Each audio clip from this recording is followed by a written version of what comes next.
Good afternoon, welcome to our main stage panel room. Please put your hands together and welcome our moderator, author Kimberley Bouchard.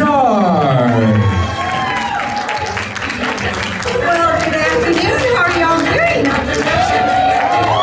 It's great to be here. I'm so happy to be invited to be a part of this wonderful expo again, and absolutely delighted to interview our next two guests. You know, I don't know if you know this, but Bambi was released 81 years ago. You know, you think about all the generations that had the opportunity to see that film. And you know what? It was actually, it debuted in the UK, and then 2 months later here in the US. So I think we're just very blessed to have two of the main characters. We have Donnie Dunagan, Bambi, the voice of Bambi, and we have Peter Behn, the voice of Thumper, to join us today. So, Mark?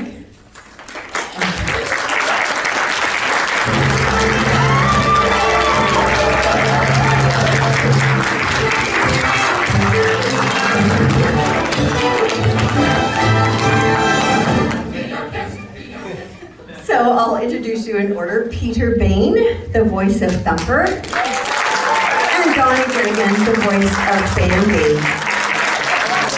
I was just mentioning how it was 81 years ago that that film was, you know, we got, well, I didn't get to see it, but you know, somebody saw it. I saw it. It was August of 1942. You know what? I was wondering when was the first time you saw it? So that, because it was released in the UK, but you probably got special privileges to see it before. No, that was my first viewing. Wow. And how about you, Donnie? I was at the premiere Okay. in some valley north of Los Angeles.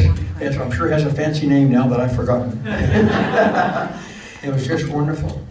Just wonderful. So, yeah, you know, I was just thinking, I mean, those are iconic roles. How in the world did you become, how did you get to be Thumper, and how did you get to be Bambi?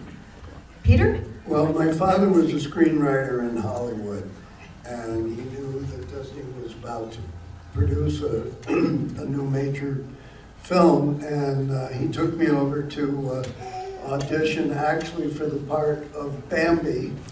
And if you remember Thumper and think about it, Thumper did not have the personality or the voice to be Bambi. So this guy snuck in. So you went out to audition for Bambi initially, and then did they just sort of pass you the role of Thumper then, or? Well, the animators wanted to see what else was. There were, as far as I know, there were like 30 kids who auditioned. Okay. And the animators wanted to hear if there was anything else they could use. Sure. So as they listened to the voices that they'd already recorded, one of the animators said, "Hey, that kid would be great for the rabbit." And there were no auditions for And how about you, Donnie? How did you get to be Bambi? I can't wait to share this with you. He's getting all ready. I've been in 7 films with parts from age 4.5 until now 5.5. Okay, that stole your childhood. People say that must have been wonderful. Film rehearsal, film rehearsal, film rehearsal. Didn't get into public school until 7.5. You know, a lot of movies, all with parts. And even some of them, that little blonde, curly-headed jerk kid, me, you know, with the co-star position. Mr. Disney called my mother in our first little house out of the Depression. It was wonderful. Little house near UCLA in the suburb of Los Angeles, right? On the kitchen phone, I'll never forget. Remember the phones that came out of the wall like this? I was there. And Disney, wonderful Disney, does not mind zero my being 100% canon on these things, or I wouldn't say nothing, okay? We didn't know peanut butter about Disney. We never went to the movies. It wasn't time. It was work, work, work. Right? My mother barely knew that Mr. Disney on the phone, personal, was with a film company. That's how naive we were. And he must have sold her with some excitement about coming up to the new studios in Behn, in Burbank, California, and talking about being the model, the facial model, not the voice. Okay? We still have newspaper articles about this. Facial model and the action model to put some silly kid me into a more sedate little deer, right? My mom's all excited. Oh boy. And we weren't doing anything yet then, after 7 films. She called my manager. This is what I want to share with you. Call my manager. I didn't like him anyway. All right.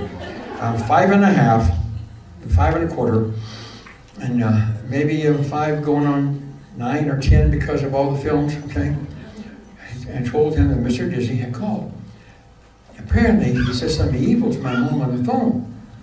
I'm watching this, right? I don't box shit. I wish I had, okay? Here he comes. Zoom! In 15 minutes from somewhere in Los Angeles, in a big limousine with a hood like a football field. Remember the car limousine? In the house. This is not verbatim. This is a bridge for you. You can't do that. He'll spoil everything. He's just being some silly cartoon, blah, blah, blah, blah. Really rude to my mother. It got progressive. My mother finally said, I love this one. Donnie, what do you think? I want to do it. You can't do it. Then he got rude a bit to me, then really rude to my mother. I love this one. Mr. Disney, when he found out about this, he really loved this one. I fired the jerk. And Variety magazine loved it to death. Donnie Dunagan, age 5, fires his manager. And when Mr. Disney found out about that, I could have been a jerk and got the job. He loved it. So did you actually go out to audition, or they just sort of, did you evolve into the character initially, or? In the first month or two, ma'am, I sat on a stool in a real nice room with a series of artists that I do not appreciate yet, in a semicircle around me. I call them the pencil guys. That's how sophisticated I was. Pencil guys, And they look left, look right, look afraid, hold it. Now, mind you, I've been to some movies I never had been to this one. Oh, remember early in the film when Bambi does something dumb? And he's in the thicket like this. And the girl Feline sticks her head through and gives him a dear kiss. Remember that? Now, mind you, he hadn't discovered ladies yet, okay? And as soon as he got the kiss, what do? I had to hold that for 30 minutes. So Peter and I called that the castor oil scene kiss, because that's what they told me I just had. So, Peter, when you were doing the film, so how did you get into the character of Thumper? I mean, you had that down with all the things they made you do, but Peter, what about little Thumper? Well, I think it happened in the recording studios. I was in, a small recording room, and with a director who would read the lines with the inflection that was needed, and doing funny things to make me laugh and all of that. And that was kind of fun. Particularly right in the recording room, they had this recorder, which is not a tape, it wasn't anything that we would know of today. It was a big wax disc about 20 inches in diameter, with a big arm came over and made the recording. And I was fascinated by that. I'm sort of always been fascinated by gadgets.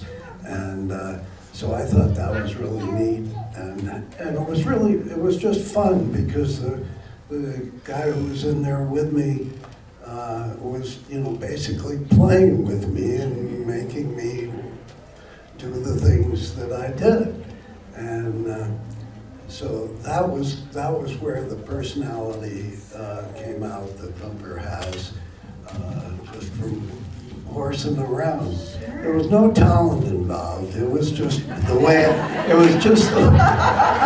just the way it was in those days. So you guys were both around, what, 4.5, 5? Yes. Yeah, I don't know about you, but I don't remember much when I was 4.5, 5, so this is amazing, actually. Well, there were 5, or for me, there were 8 recording sessions over a couple of years when I was 4 and 5. And the no lip sync involved. Sure. In those days, the voice came first and the drawing came after. So what they were doing was recording the sessions that had, drawing the sessions that had been recorded, and then they'd sort of adjust the script the way they wanted it to go based on the voices, etc. And I had moved out of Hollywood at the time to Tucson, Arizona. And my father became a professor at the university. Okay.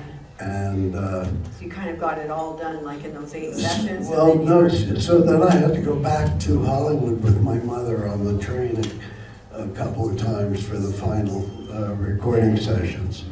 Yeah, the train was fun. They had a bunk that came, a sleep car, so that I thought that was kind of cool. Sure, trains are pretty neat, and I can understand Walt's fascination with them. Donnie, so you were doing all the expressions that they were trying to use and create with Bambi. So when did it transition into that, hey, you would sound like a good Bambi? A lot of people expect a very sophisticated answer to this. Sometimes the most wonderful things in the world happen like, so what? Okay? Mr. Disney took us to lunch. I think it's about the 3rd time this has happened. He was a very gracious man. Wasn't a pompous executive show-off guy. Okay? He was a leader by example and a very keen humanist. Okay? He took my mom and me to lunch, and I tried to get him to sit. That's where the ice cream was. I remember that. That didn't work. Anyway, took us to lunch. I'd been at least 4, maybe 4.5 months from near UCLA into New Burbank. No freeways, lots of stop signs. Remember the stop signs? Ding, ding, ding, ding. That's how I used to count miles. That he lives 5 ding dings away. So we're at lunch, and I think we were probably near sitting in the stool deal, and Mr. Disney, this is how sophisticated this was, Mr. Disney, I looked at my mom and said, how about him doing the voice? My mom says something very clever like, sure. So he probably heard your intonation and kind of saw that you're maybe a bit of a character? But I don't know. But I need to share this with you, okay? 2 things. They're really, really important to me. I'm 88, 25 years in the Marine Corps. I'm doing a lot of stuff you probably want to hear about, okay? And a lot more. Seen some life, some real life. The folks like you that come and see this fellow and put up with him and me, okay? And these events are the best audiences, the best collection of people that I experience, and I'm in a ton of committees and have to go to a whole bunch of them that they took salmon eggs for breakfast. You know what I mean? You guys are wonderful. Folks who come to these kind of conventions are very different than the assemblies and all kinds of other civic things. And to you who still love Bambi, and this guy, whose lines I've stolen, I don't mind mentioning him. Like the first time to an orphanage in Panama Canal area, the Balboa Inn. There's a large orphanage there, and I was a guest for other reasons. Salvation Army, not employed, board member. They had a bully and they're not showing me about this bully. And I can see where you're sitting. Okay? They're going to show Bambi. Big tree for these kids. This is a big orphanage. Big orphanage, okay? And I couldn't help it. First time, I should have thought about it before. When the opportunity was right, I said, what did Thumper say that means the most to you? And I said, finally, one little girl barely said it about saying something, and that was my clue. If you can't say something nice, what? Don't say And if you can't do, and I changed it, a copyright change. If you can't do something nice, just try to be nice. And then right up to the bullet guy, and I was just a few years out of the Marine Corps that I knew how to assert myself and give it. And it worked. That I love. You know what? Actually, I heard that from my mom a lot. Actually, if you can't say something, nice, don't say it at all. And not that I was saying something naughty or anything, but I'm just no, seriously. But Peter, I was wondering, did you use that on your children and grandchildren? I think everybody. Oh. Okay, that wasn't just my mom. Okay. It may be one of the most remembered quotes from a movie that ever occurred. Because it had a useful purpose in raising kids. Yeah, of course, yeah. You guys have made the rounds through the years, I know. But did you guys know each other when you were actually doing the film? Or when did you guys first meet? We first met on The View. What? The TV show. Yeah, I know. That's years, decades. 60 years after we had done. We didn't meet prior to that, right? That was the first time on the View. And Whoopi Goldberg was on there with us, which was awesome. Wow, that's amazing. So what were your thoughts? I mean, that's a long time to be meeting somebody, actually. Well, all the voices were done independently. Right, of course. It wasn't, they didn't act the entire movie out together with, Sure. Right. So they pieced it all together. But you would think that maybe they'd have a little rap party for you guys or something. No? No. Speaking of meeting, and I know you've mentioned going for lunch with Walt, did you both have an opportunity to meet with Walt Disney? And Well, I think Donnie probably met with him more than I did. Okay. I was with him, they had that little zoo with the animals so that the artists could see what, like a deer has their knees go backwards. And so you think about it. I gotta look at that again. Next time you look at a picture of a deer, so it's quite different anatomically than other creatures. Sure. So it was helpful that they had this. They had a bunny there and a little skunk that was Descented. And so that's where I met Walt first. Okay.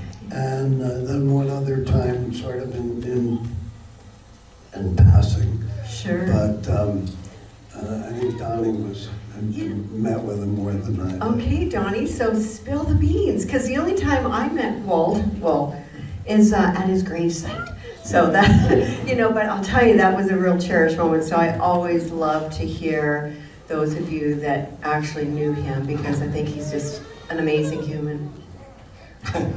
If my mother had discovered one of these meetings, I had a lot of time with him. If my mom had discovered one of these things I'm about to tell you about, I'd have probably eaten peanut butter for a month. Okay? Early on in the work, as this bright man who really did a great job in that, huh?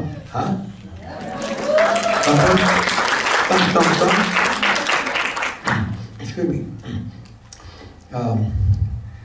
Very early on, look at this little child here, cutest thing. I remember asking, what does a deer look like? Now that caused it, oh my gosh, you're being what does a deer look like? They showed me drawings and gave me a book, okay? I'll never forget it, nice lady, okay? But why don't we have a real deer here? And I think that may have been the trigger for them finally bringing in some live animals. But Disney, don't get mad at me now. Deer, particularly young deer, if there's not some stimuli, okay, they're like this. You know? The Salmonex deal, you know what I mean? You know? Anyway, the funniest thing ever with Mr. Disney was walking down the hall. I think halfway through the voice work, which was pulsating weeks at a time because of the artwork, okay? Walking down the hall, going someplace where I hope I was supposed to go, maybe not in those days. Here comes Mr. Disney and his brother. I think his brother, I was never introduced to his brother. He was a very well-groomed man, a three-piece suit, as was common in those days. And here they come down the hallway, okay? And he puts his hand up. I said, Donnie, they just took you to the zoo, right? I've been griping about, what's a deer look like? So they finally put me in a limousine with some Bambi officers coming up, and my mom, and we went to some zoo nearby, Burbank, California, and there was one deer in a pit, very well-groomed pit, right? And this is, they're going to show me the deer that we're doing, right? Here's this deer, right? Not too impressive. Yeah, and one of the Disney men with the fancy suit on went to a machine, gave me some corn, and I got close and threw the corn down right in front of this guy, right? Watch, here's the deer. Watch. Okay. Didn't eat didn't do nothing. So here's why Mr. Disney stopped me in the hallway. And 3 days later, at the zoo, I turned around after he didn't respond to my corn, and I said this, go, Mom, I don't want to be that guy, he's boring. And did that get back to Walt? Oh, these two guys behind me ratted me out. So now 2 days later, maybe 3, I'm coming down the hall, he stops me, and like I said a minute ago, puts his hand on my shoulder. He was a gracious guy, I really liked him. Puts his hand on my shoulder and looked at me, big smile, said, Donnie, you went to the zoo, you saw a real deer. Yeah, sure. He said, I had the brains to do that, right? Yeah, sure. Huh? Guess what, Donnie? Our Bambi will not be boring.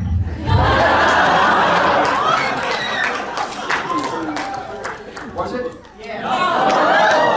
Oh, isn't that wonderful? That, you know, I still think it's just incredible that you got to actually interact with the guy that was responsible for all of this magic worldwide.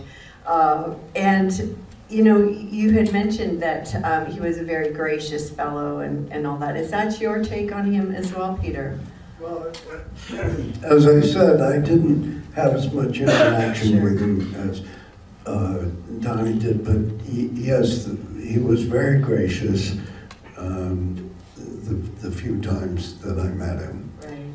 Yeah. I hear some of the folks that have been a part of him, you know, when he was alive, that he was often known as a bit of an uncle or a grandfather. Did you guys get that kind of impression, or was he not? I'm not sure what Donnie thinks. If I had not been in 7 movies in other big studios, okay, I would not have had a contrast. You understand what color is against another color, right? I would not have had the contrast. I don't want you to think I'm so damn wise about this, all right? And some of the other studios, I can remember this well, because my mom would even pick up on it, right? Well, everybody's working. The big guys move. The studios in those days, like the castles, were heavy wood. It took 15 linebackers to move that stuff around, you know. Huh? In other studios, when the executive would come walking in, 3-piece suit, boom, boom, boom, people would say, oh, uh-oh, here he comes. Oh, watch out for a leader. Here he comes. You'll be welcoming a leader, right? Huh? Oh my, and even hide from him. When Mr. Disney would come around, commonly with his sleeves rolled up, helping artwork, helping ideas, And very seldom correcting. My mom picked up on this. Very seldom correcting. If he saw something he wanted to be different, he said, "Hey, how about this?" That kind of, that's not verbatim, but that's the style. You know what I'm saying? He was a real leader. After 25 years in the Marine Corps, I can tell you I understand the difference, right? He was a real leader by example and a character man. And I remember a little bit, I wish I was closer to it, a little bit what he did one Christmas, Christmas of 41, right after Pearl Harbor, okay? When he made a decision, listen to this, folks, I've discovered young executives at Disney today did not know this, so you got a scoop, okay? Mr. Disney, after Pearl Harbor, gave Disney to what was called the War Department then, okay? Gave up a ton of money on his brand new organization to help the War Department with training films, motivational films, recruiting films. Where do you find that in our commerce? Like today, zero, right? He's a great guy. Yeah. No, you know, it's very interesting you mentioned that that is the strategy he took about trying something different with the animators. Because, you know, any artist, be an actor, be a painter, or whatever, you know, they're sensitive to their work, of course. And I think Walt knew as an artist himself how he would feel, right? If somebody wanted to make changes to his design or whatnot. So I think that's fantastic. So did your parents got to meet Walt as well? Did they spend any time?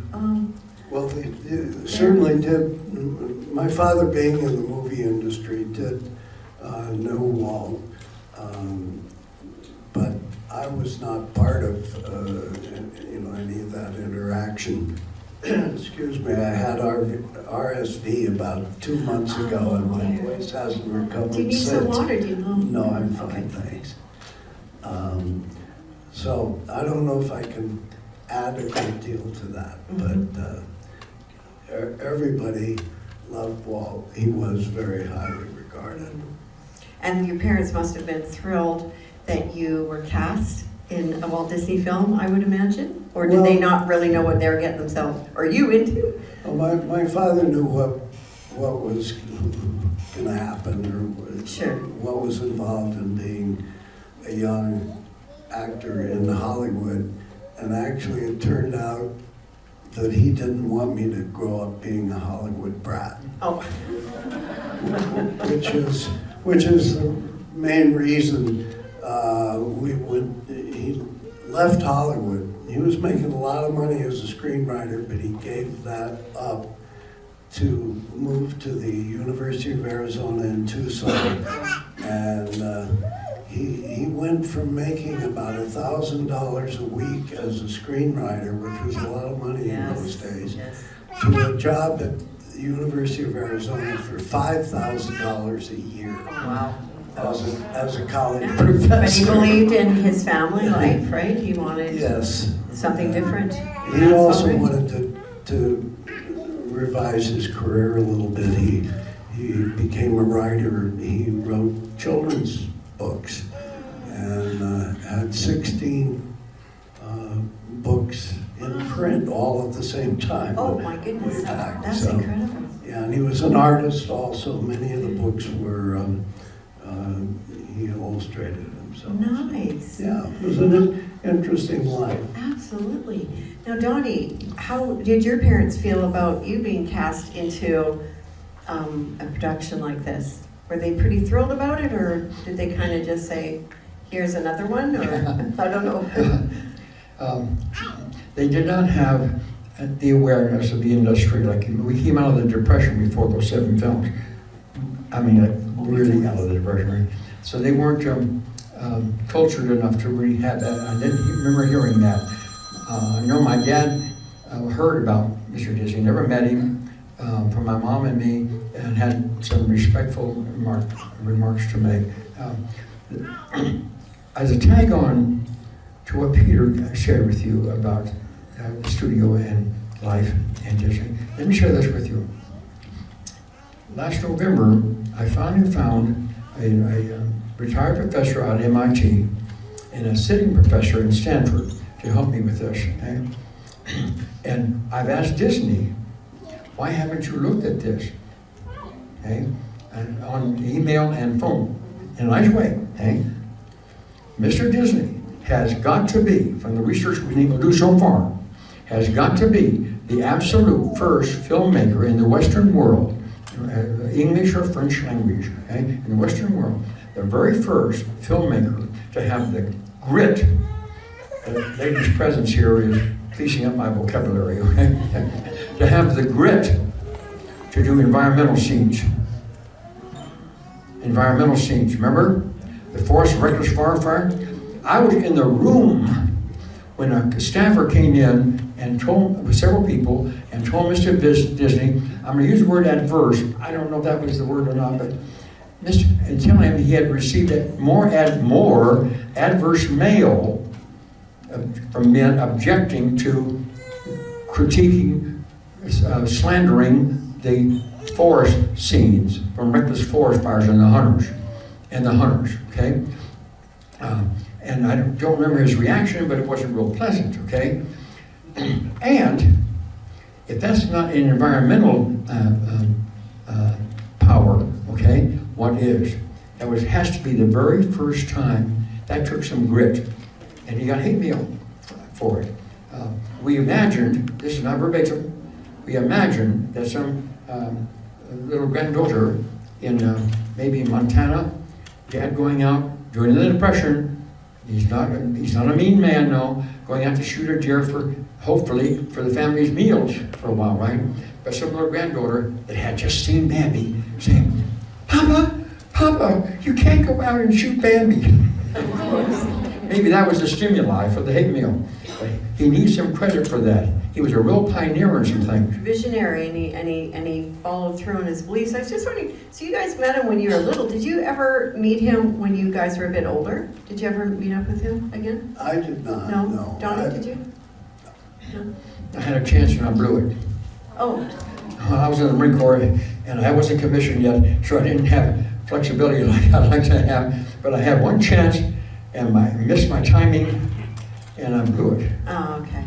You know, I have to ask you this because I like to ask people that have lived a good long life so far.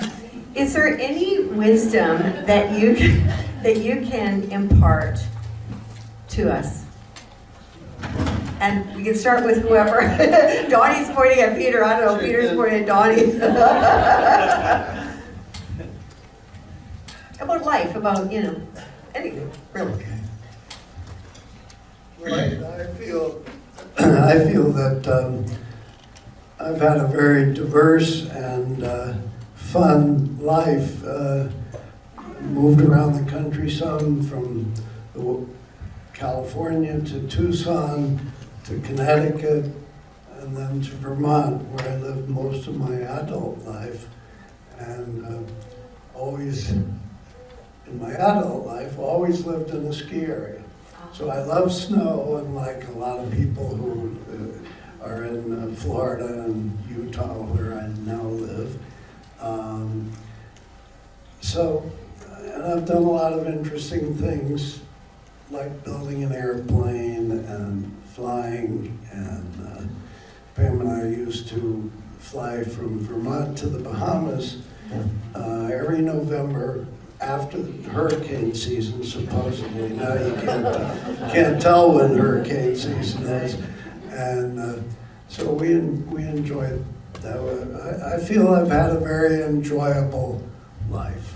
So enjoying life would be your piece of wisdom for all of us? Well, yeah, and it gives you a good outlook on things. Instead of hate and disgruntledness with the world, although today there's a lot of disgruntledness, if you ask me. But anyway, that's sort of what I remember and feel good about my life. Nice, thanks. Donnie?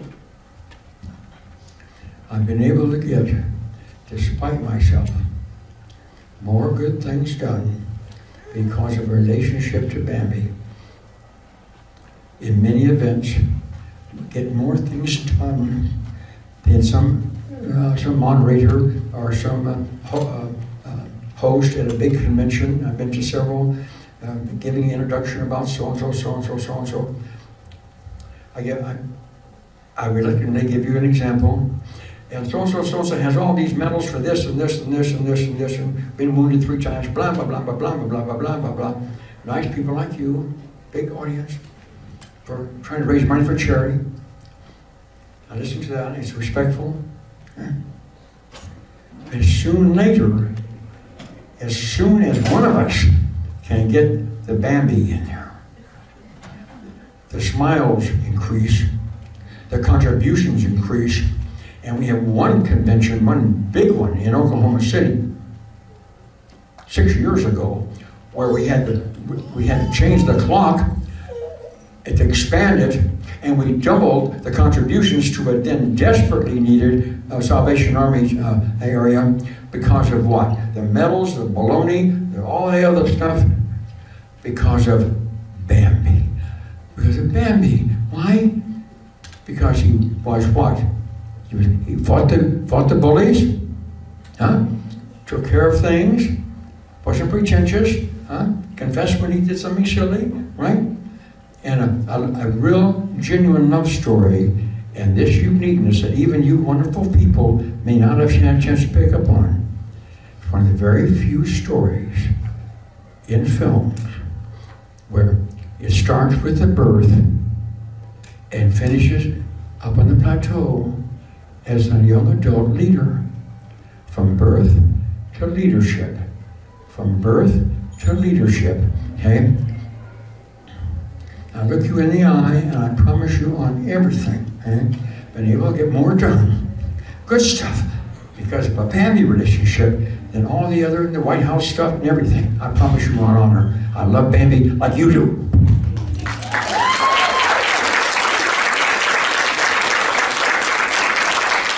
I want to thank you guys so much for sharing a piece of your life with us, because not only have we learned things historically, but we got a chance to carry a little bit of Bambi in our hearts from this talk today. So thank you so much for your time. Really appreciate it. Thank you. I would like to say one last thing, that the fact that what we did 80-some years ago has carried on and affected young kids and families and so forth, and it continues, and I'm sure it will continue after we're gone. And it's a comforting feeling to have done that. And I thank you all for loving Bambi and Thumper, and that it has had a meaningful experience for your lives. Thanks. Thank you.